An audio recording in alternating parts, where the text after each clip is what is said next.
Yeah. it's restructuring. And what mindset shift do leaders need to make when going through a business turnaround or restructuring or reorganization?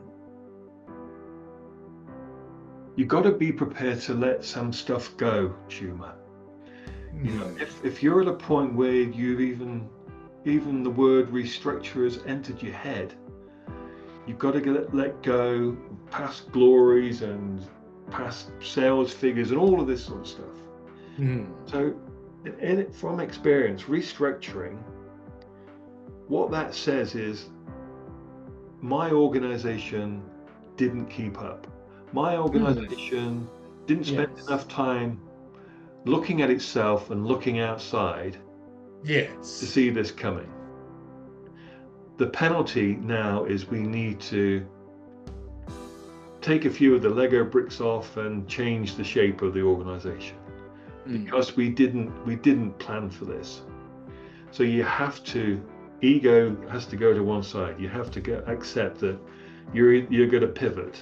You're going to change. So mm, and it needs to be taken as an opportunity for renewal. So you have to have a positive mindset to this. So mm, restructure, shedding a skin, reinventing, that's how it needs to be seen. You might be restructuring to lose people,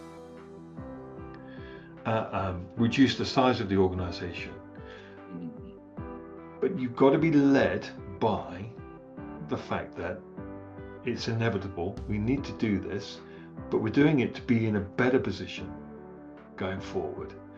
And mm, I would always like to think that organizations do put their people first, even if they've got to let people go.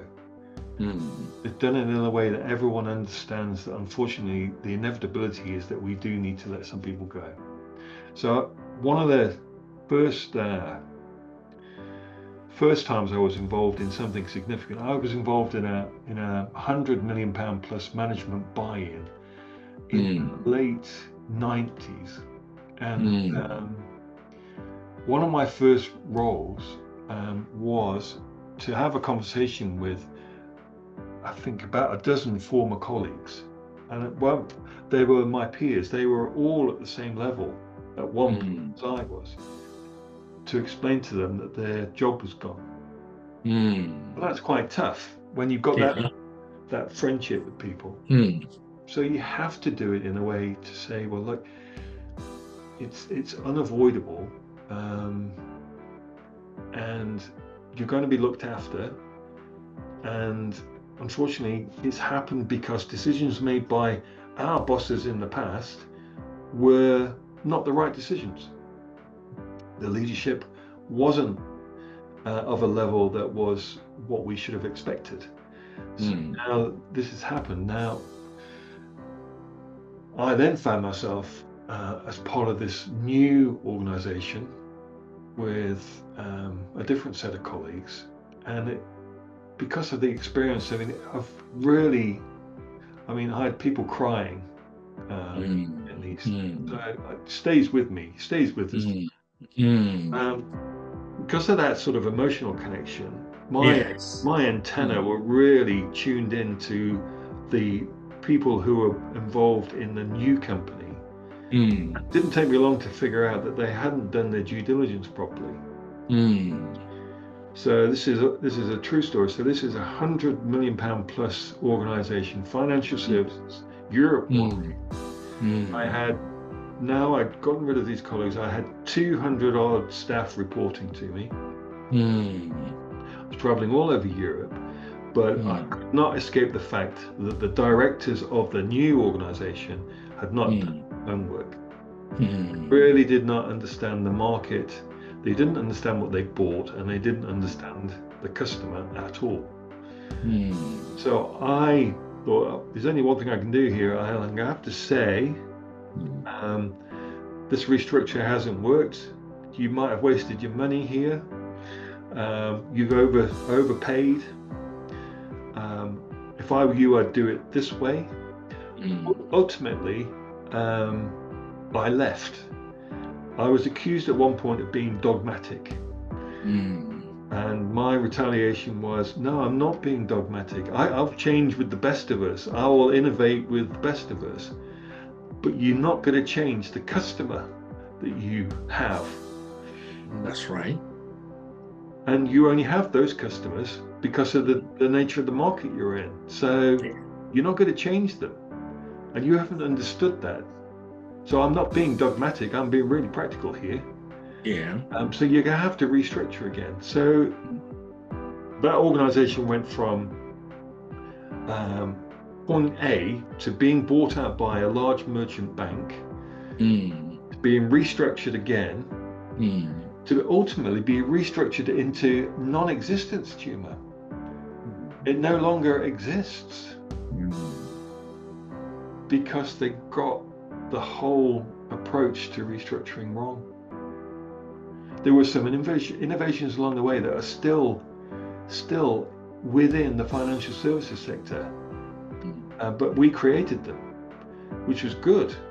The restructure was painful, it was ill-conceived, there were directors involved that had put their homes and everything, every penny they had into it, lost everything because they hadn't thought it through. They'd seen dollar signs, they hadn't thought about the real simple components of the whole thing. So there's an inevitability about restructuring if you are not always curious, always humble, always relentless in your drive to keep your organization where you want it to be. If you can't be those three things, then at some point you're going to get overtaken, sidestepped, put to pasture, so you're going to have to restructure. But you've always got to get that focus around restructure as not a panic process, not a, oh my God, we're going to run out of cash flow within the next 6 months if we don't do something now. You've got to go back to your people, your customers, what you do best. But you like we started this conversation, the phone could ring and somebody could say, I wonder if you can come and talk to us because I think we need to restructure.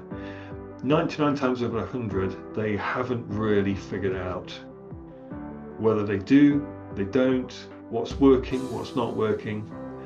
And you can't absolve yourself of that responsibility. You can't just buy somebody in to do all that thinking for you. You've got to have gone through that to then pick up the phone and go, we are really in need of a restructure. And crikey, there's lots of memories coming back right now, Chuma, but at one point we had a practice where we were on speed dial for accounting firms in New Zealand. Literally the phone could ring at 11 in the evening, and it did on one occasion. Hi, so-and-so accountants, could you get into this company about 7 o'clock tomorrow morning because they're really in trouble? You go in, and we went into this particular, it was 3 different entities all around engineering, well known in the country. And it took from 7 in the morning till lunchtime, while we're having some sandwiches, to figure out that the accountants knew that this was coming at least 6 months ago. And what, they decided to pick the phone up yesterday? Too late. Like hundreds of jobs, homes gone. So my one sort of takeaway from that would be, you can't absolve yourself of the responsibility for your organization. You can't say, my accountants have got my back, my lawyers have got my back, my bankers are my best friends and golfing buddies, they know where we're at. It's your responsibility. Indeed, and you've seen it firsthand. It's happened. The emotional turmoil, involved in restructuring, and apart from the people who are losing their job, the leaders who remain, both are hurting. They are hurting. So how have you supported these two groups, though the people who are leaving, you might have limited access to them when they are gone, but the leaders who are remaining, all people have gone, but they are there. The heart is still there. It's just like divorce.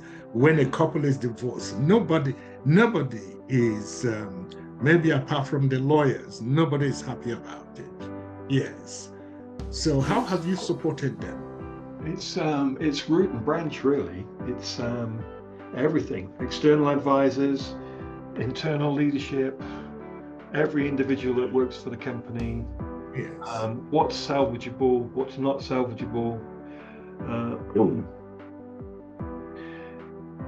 It depends. I've presided over flyer sales before now, Chuma, but I've equally, where there's been an occasion where you've had a bit more notice, you've been able to salvage something and say, look, that intellectual property that you own, that's awesome. Let's rebuild around that. Or did you know you could do this, this, and this? Did you know there was this market opportunity? And what you find is there's been such a sort of tin helmet mentality in some of these organizations and blinkers, where they've sort of had helmet on because cash has been tight, and blinkers on because it's easy to put those on than get in amongst the problems. But you've got to go in, and ultimately somebody's got to be accountable for being in that situation, right? And more often than not, it's shareholders. It's not management team. They've been sort of hamstrung by people demanding profits that are unattainable. So you've got to wield the sword equitably, really. But you've got to retain your best people first and foremost.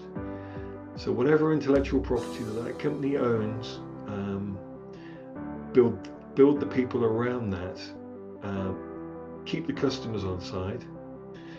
You can change the premises, you can change the name, you can change all of those sorts of stuff.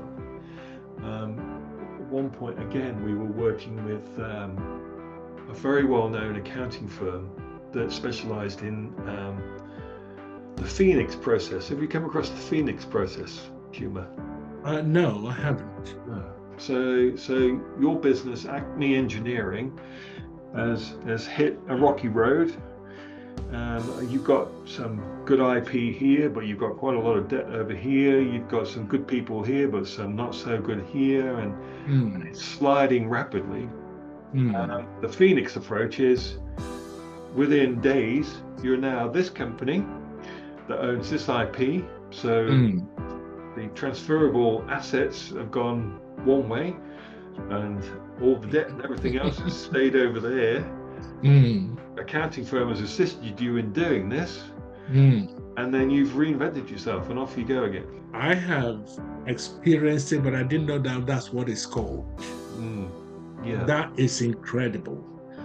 So obviously there are significant compliance hurdles to reach and overcome.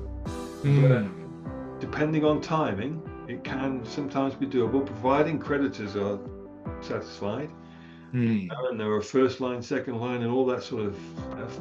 But if there's something there that's ultimately, it's going to create employment, it's going to create value, it's going to provide a service, then you're doing it all for the right reasons. Yeah. And I have worked with organizations where they have come through that, and they're all the better for it. Yeah. But equally, I've come across organizations where they've manifested it upon themselves. They have bought yachts, they have bought second, third, fourth homes, and you say, well, look, you paid your guys peanuts, taking everything out. You haven't looked after your customers. What am I going to do?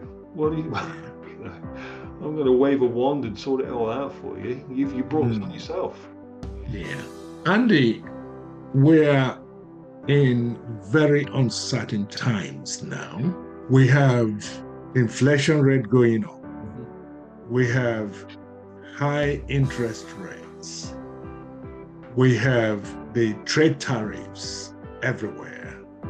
We have stable housing prices and a number of other uncertainties going on. Just like when we had the COVID, we had the Brexit and stuff like that. There are so many moving parts right now. In your experience, how can a company future-proof itself in times like this? How can even individuals do that for themselves right now? I'll take the company first then. So it's all about risk management, Chuma, isn't it? And surprisingly, even decent-sized organizations don't really understand risk management very well, because they feel that, well, what do we need somebody, why do we need to employ somebody that's qualified to manage the risks that we face? You know, so you've got to really understand risk management, and then you understand what risks are internal and what are external, what you can and can't control. But ultimately, we can't control renegade politicians, profligate billionaires, markets that consume all of the available property, currency fluctuations, the impact of crypto, and nefarious national actors and regimes that try and impact how we live. So, but a business has got to be responsible for managing its risk. So that's the first point, and there's lots of guidance on that. But to just hope it will be okay is not enough. Yes. Personally, personally is different. Personally, you've got to cut your cloth to suit. Let me commit this another way. I am beyond exasperated with the fact that most of our children will struggle to buy their own home. So that's something that I can't get over. But then I look at, so the time I lived in Germany, for example, the majority of property in Germany is rented. It's not owned.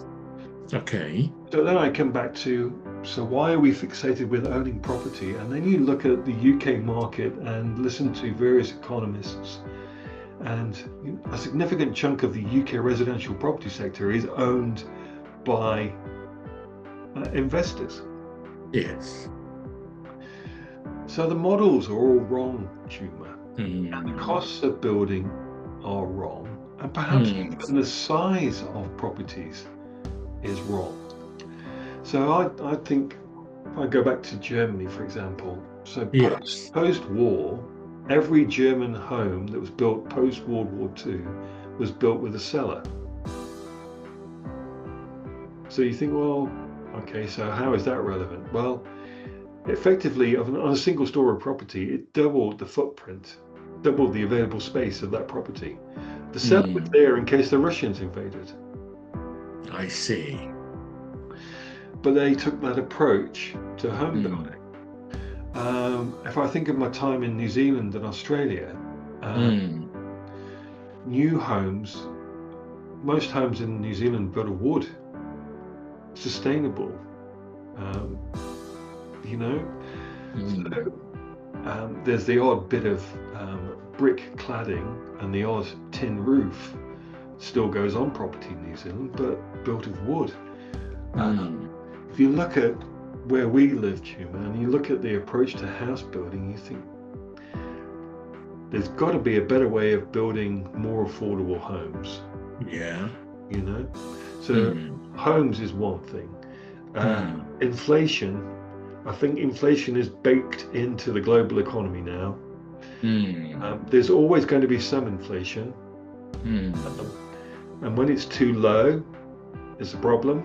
When it's too high, it's a problem. So Yeah.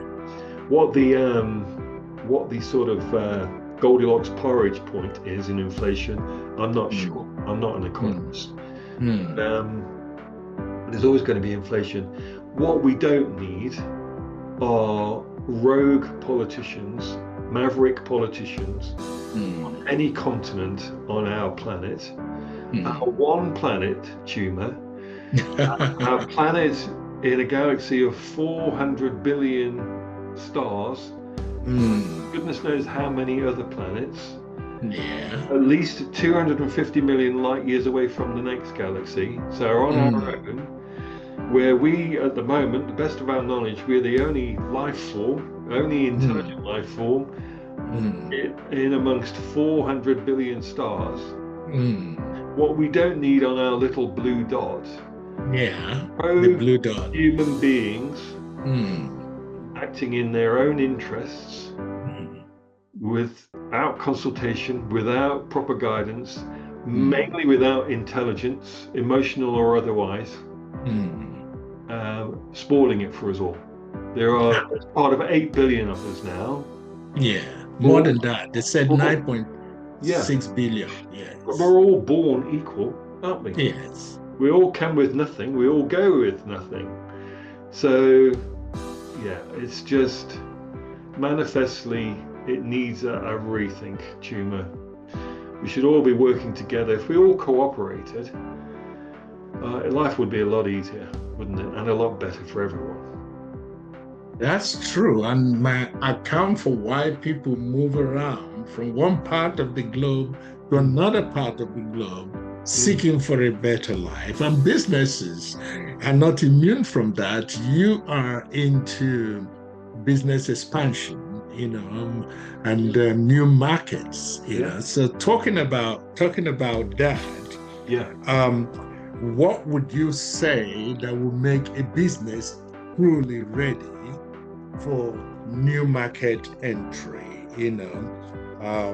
into another area? What will make it ready for a new market when you're talking about a business? I'll give you an analogy, okay? Say you and I both decided we were going to go to Greece, okay? You were going to take a holiday for 2 weeks. I was going to live there for 6 months. So we're both going to Greece. That's the common part. We're both going to Greece. We come back after 6 months. I've lived there. You've been on holiday there. Your understanding of Greece would be very different to my understanding of Greece. Precisely. If I talk to, and I do, so I've spent time in quite a few countries. I talk to people. I love to talk to people, and when they say, "Oh, I went on holiday to so and so," and I won't say anything. I probably lived there at some point. How did you find it? How did you find it? Oh, it was great. It was, the sun and da da da da da da da.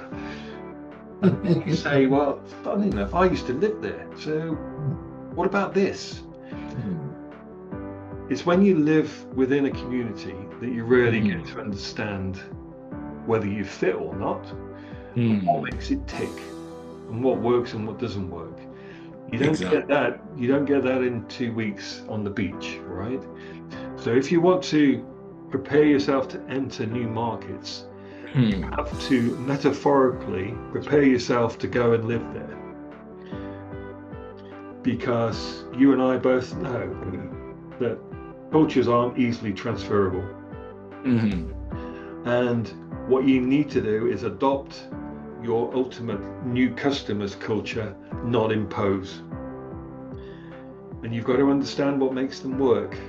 You've got to understand that what sells really well in country A might be a lead balloon in country B. Absolutely. So you've got to come up with an approach, a skill within your organization that says, we are going to go to country C, this is how we're going to do it. And my absolute go-to on this is go and find people who come from that country, who live there, and say, test our product. What do you think? Will it work? Does it need to look different? Does the color scheme need to change? Is the language going to be okay? Which dialect does it need to be in? You've got to do that. So go and ask people who are there. So are these strategic or cultural blind spots that companies going into new territories should be aware of? Absolutely. You've got to, as simple things as color schemes. Yeah. If it's a service business, the times of the day that people might buy that service could be completely different. If it's a food product, goodness me, the amount of research you need to do, ensure that it's compatible. So yeah, but if you're a startup, there are significant global enterprises that have got all of this structure in there, so they don't need to hear what I think. But if you're a startup in whatever sector, technology, foodstuffs, clothing, whatever, go and find, there's all sorts of ways of doing it, find people who are there, who get what you do, and ask them. Form a focus group. Go and stay with them. Give them stuff for free and then get them to test it. Trust them to say, yeah, this could work here, or we've got 57 other people doing this here already. So the chances of you taking off and being an outsider and taking off are or do we set up our, I don't know, Acme Clothing Paraguay Limited? You know, but those things are so transparent. Those approaches to trying to buy into the local country, the local culture, are so easily figured out these days. On a personal level now, Andy,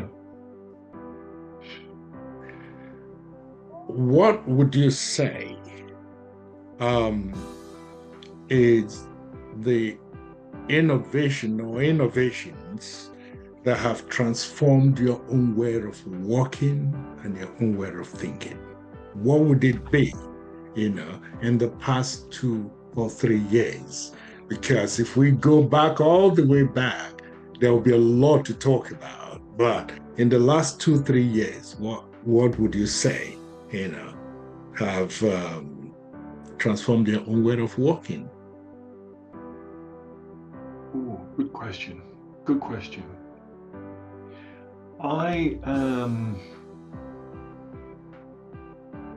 I'm a person who will say yes if somebody says, do you think you could do this?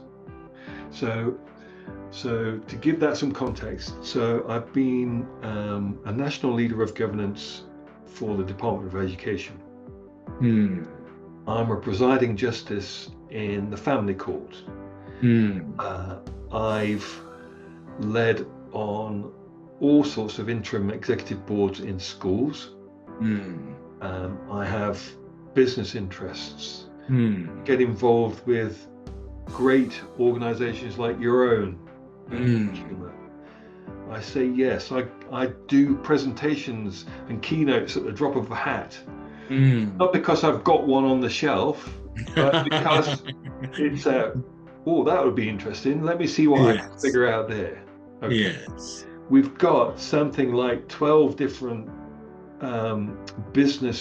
potential businesses in incubation in one of my companies at the moment. I've helped this super intelligent individual this week. I'm involved in trying to launch a whole new digital university in West Africa. What I have learned is lots of experience and knowledge that I've managed to acquire is transferable. What I've learned is, so I'm doing a master's degree at the moment because another one. And you never stop studying? Oh, this one really interests me. I can imagine. But all of that aside, Yes. knowledge is a great thing, but knowledge is more easily found these days than it's ever been. Mm, I come right back to the basics. Everything I do is for the love of being involved with other people, Chuma. yeah. And the thing that keeps the saw sharp is having a mindset that says, keep it simple. Yeah.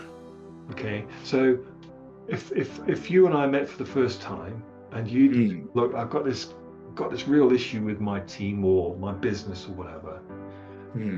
My job is not to go, God, Chuma, I'm doing this really exciting academic project at the moment on the distribution and supply chain at IKEA. I could tell you all about it. It's really good, and I've got my head around it. You don't want to hear that.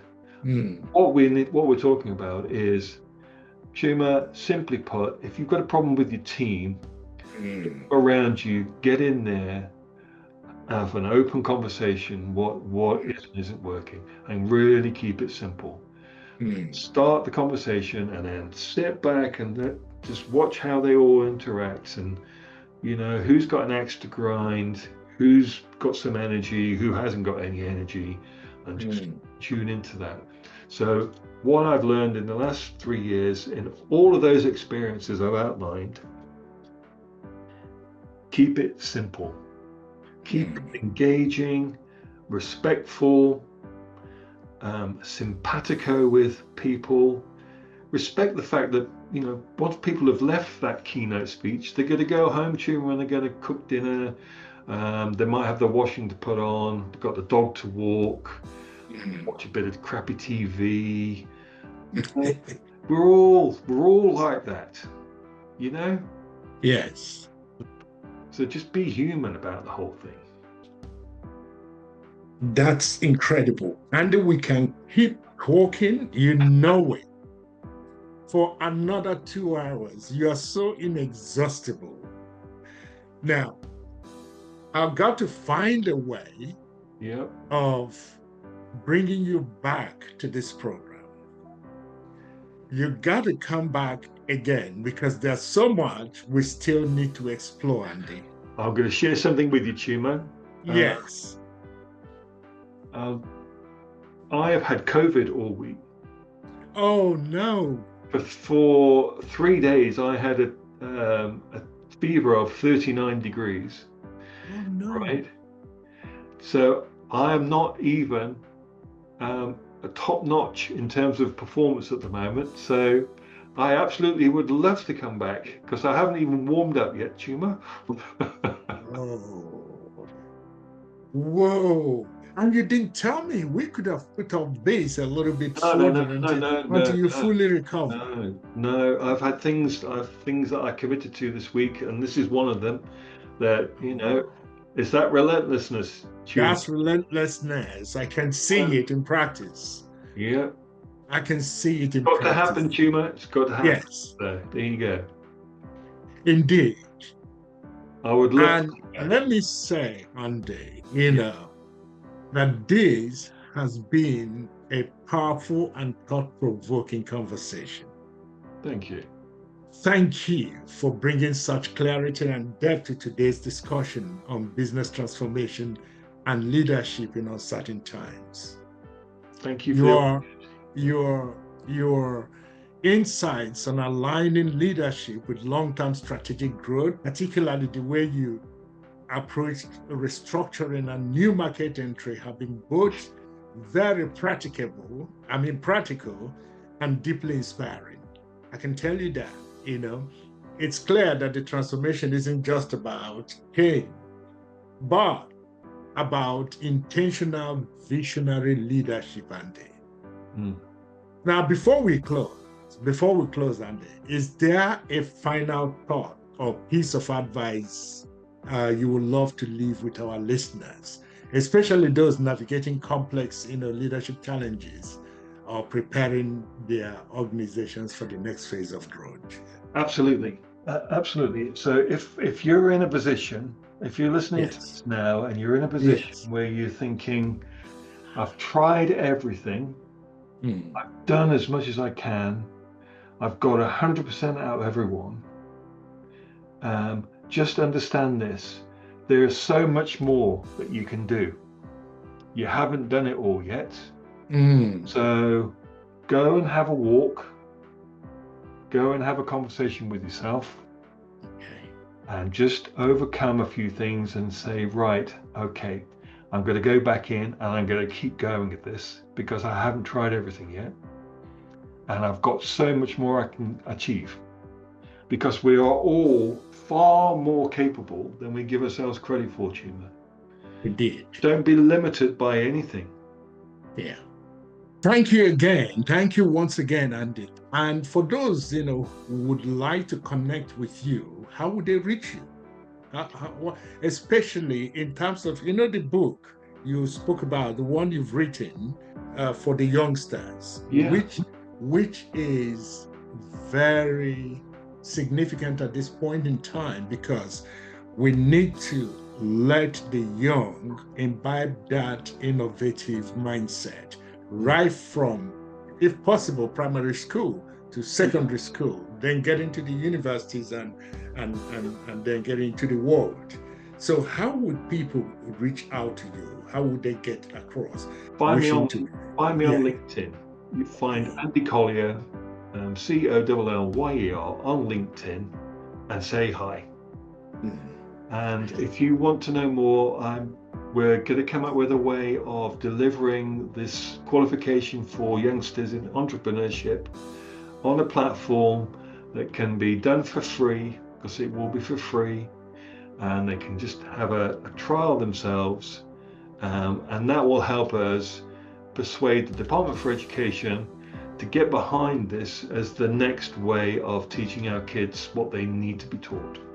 You will find him on, just type in, on LinkedIn, and you'll find him.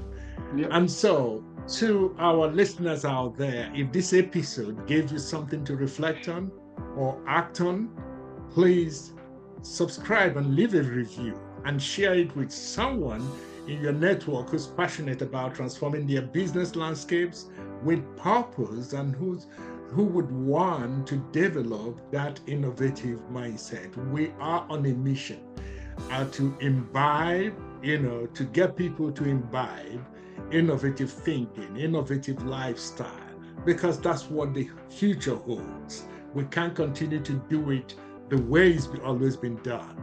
For that hasn't taken us far. And so we can continue doing the same thing over and over again. And I would like to say thank you for listening, and thank you for being here to listen to Andy and I.